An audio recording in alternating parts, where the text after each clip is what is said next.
ఏది అయినా ట్రై చెయ్యి ఆచి చికెన్ మసాలా. ఆచి చికెన్ మసాలా. వైసీపీ నిర్మాణం, పార్టీ బలోపేతంపై ప్రత్యేక ఫోకస్ పెట్టాలని ఆ పార్టీ అధ్యక్షుడు జగన్ నిర్ణయించుకుంటున్నారట. దాంతో బూత్ కమిటీలను యాక్టివేట్ చేసే పనిలో వైసీపీ ముఖ్య నేతలు దృష్టి సారిస్తున్నారట. అదీకాక ఇటీవల ఎన్నికల సంఘం రాష్ట్ర వ్యాప్తంగా 40 లక్షల ఓట్లు తొలగించడం కుట్రపూరితమైన విషయమని, జనంలో ఎస్టాబ్లిష్ చేయాలని వైసీపీ చూస్తోందట. తొలగించిన ఓట్లు వైసీపీ వారివే అన్న భావనతో పార్టీ సానుభూతి పరుల ఓట్లను కాపాడుకునేందుకు యాక్షన్ ప్లాన్ కూడా సిద్ధం చేస్తున్నారట. ఆ క్రమంలో ఓట్ల తొలగింపు అడ్డుకునేలా క్యాడర్ కు దిశానిర్దేశం సైతం చేయబోతున్నట్లు తెలుస్తోంది. వైసీపీ 2019 ఎన్నికల్లో ఎవరూ ఊహించని రీతిలో 151 సీట్లతో అధికారం చేపట్టింది. 5 ఏళ్ల పాలనలో ప్రభుత్వ నిర్ణయాల లోపం కావచ్చు, మాజీ సీఎం జగన్ ఏకపక్ష వైఖరి కావచ్చు, ఆ పార్టీ నేతల అక్రమాలు, దౌర్జన్యాలు కావచ్చు, లేకపోతే రాష్ట్రాభివృద్ధిని పూర్తిగా విస్మరించడమేమో కానీ 151 సీట్లతో అధికారంలోకి వచ్చిన వైసీపీ గత ఎన్నికల్లో 11 సీట్లకు పరిమితమై కూటమికి చారిత్రాత్మక విజయం దక్కేలా చేసింది. అలా కనీసం ప్రతిపక్ష హోదా కూడా దక్కకుండా వైసీపీ గద్దె దిగి 21 నెలలు గడుస్తున్నాయి. అధికారంలో ఉన్నంతకాలం పరదాల మాటున పాలన సాగించిన జగన్ ఓడిపోయాక కూడా తక్కువ సార్లే జనంలోకి వచ్చారు. పార్టీ పరంగా ఆందోళన కార్యక్రమాలకు పిలుపునిచ్చిన మాజీ సీఎం వాటిలో పెద్దగా పాల్గొనలేదు. అన్ని పార్టీ నేతలతోనే చేయిస్తూ వచ్చారు. జగన్ జిల్లాల పర్యటనలు మొదలు పెడతారని ప్రచారం సాగినా అది కూడా ఆచరణలో అమలు కాలేదు.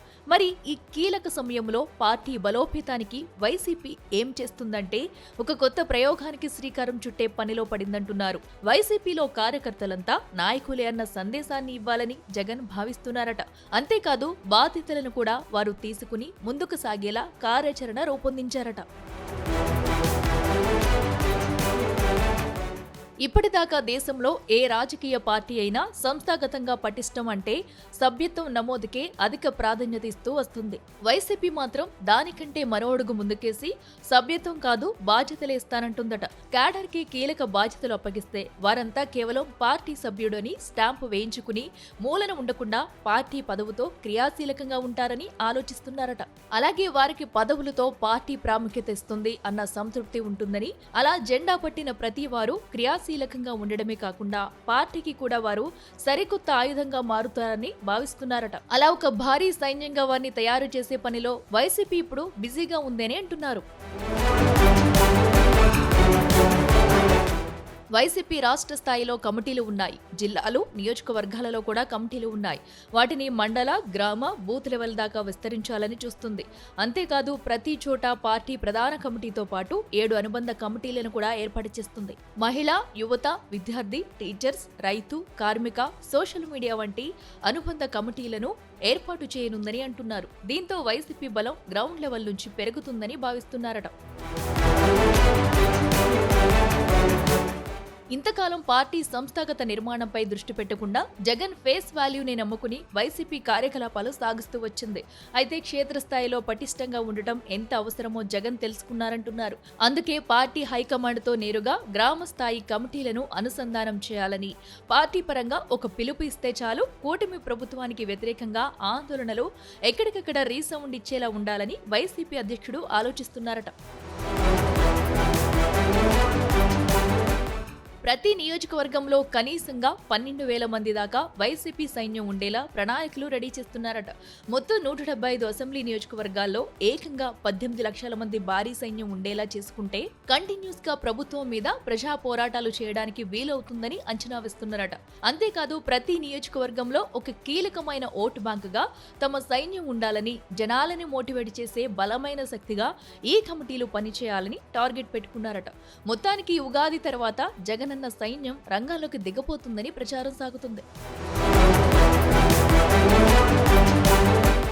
అందులో భాగంగానే కేంద్ర కార్యాలయంలో పార్టీ బూత్ కమిటీ విభాగాల రాష్ట్ర స్థాయి సమావేశం జరిగింది. పార్టీ జోనల్ ఇన్ఛార్జీలు, పార్టీ జిల్లాల అధ్యక్షులు, పార్టీ జిల్లా స్థాయి బూత్ కమిటీల అధ్యక్షులు హాజరయ్యారు. రాష్ట్రంలో జరుగుతున్న ఓటర్ల జాబితా సవరణ, స్పెషల్ ఇంటెన్సివ్ రివిజన్లపై సమావేశంలో చర్చించారు. అధికార పక్షం చేసే అవకతవకలు, అక్రమాలను అడ్డుకోవడంతో పాటు ఎక్కడా పార్టీ ఓట్లు తొలగించకుండా చూడాలని పార్టీ శ్రేణులకు దిశానిర్దేశం చేశారట. ఈ సమావేశానికి ముఖ్య అతిథిగా హాజరైన party state coordinator Sajjala Ramakrishna Reddy స్వయంగా జగన్ అభిష్టాన్ని వినిపించారు. ఉన్న ఓట్లు తీసివేయకుండా, అక్రమ ఓట్లు చేర్చకుండా చాలా జాగ్రత్త పడాల్సి ఉంటుందని సజ్జల సూచించారు.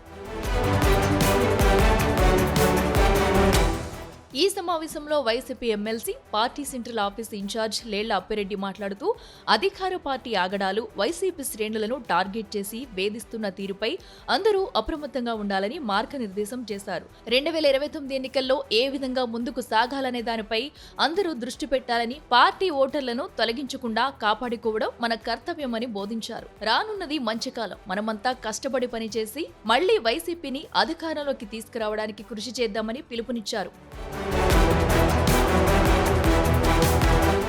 మొత్తానికి వచ్చే ఎన్నికల్లో అధికారంలోకి వస్తామన్న ధీమాతో ఉన్న వైసీపీ నేతలు ఆ దిశగా పెద్ద కార్యాచరణే మొదలుపెట్టినట్లు కనిపిస్తున్నారు. మరి జగన్ తన టార్గెట్ రీచ్ అయ్యాలా? వారెంతవరకు వర్కౌట్ చేస్తారో చూడాలి.